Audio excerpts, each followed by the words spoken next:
Well, it was an interesting meeting. We actually found each other online on a website called hotornot.com, which is a very spiritual and uplifting way to meet someone. Yes.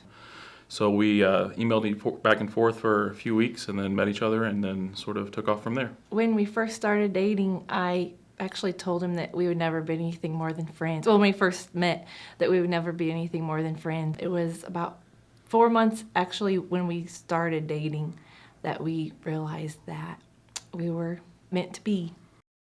We had struggles with, probably the main thing was responsibilities in the home.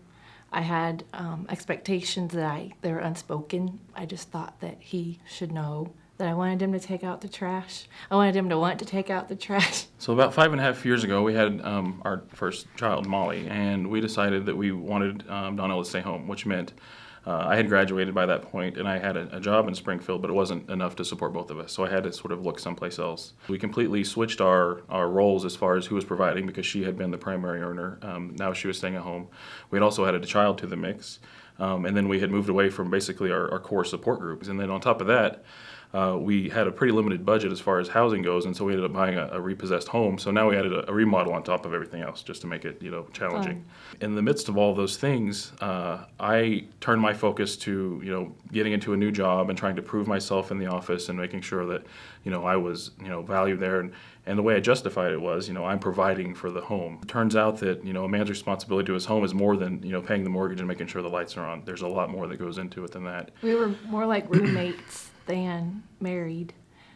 I felt neglected, and I felt like I was over here screaming, "Hey, I'm over here," and things that I would say that were bothering me, it was dismissed, like it didn't matter, and he would shift the blame back to me, and so I realized we were going down a road I did not want to be on. I missed him. We didn't have a friendship. I couldn't share what was exciting to me because nothing really seemed to matter. And so actually that's how we ended up at this church. I called the counseling center, because we were new. I didn't know much about the area. Somehow God led me to the counseling here, and we went through counseling. But I also started realizing that there was more to this issue than just his problems.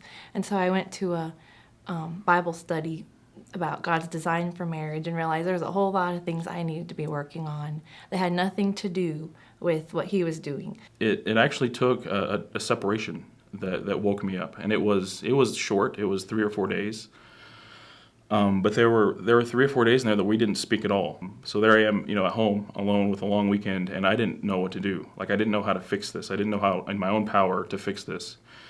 And so what I did is I escaped. I drove over to the Buffalo River, and I went on a long hike. And some folks may know the Goat Trail or the Big Bluff Trail. And I went there and I sat on that ledge, and I basically started a conversation with God. It was a prayer, but it was more of a confrontation, right?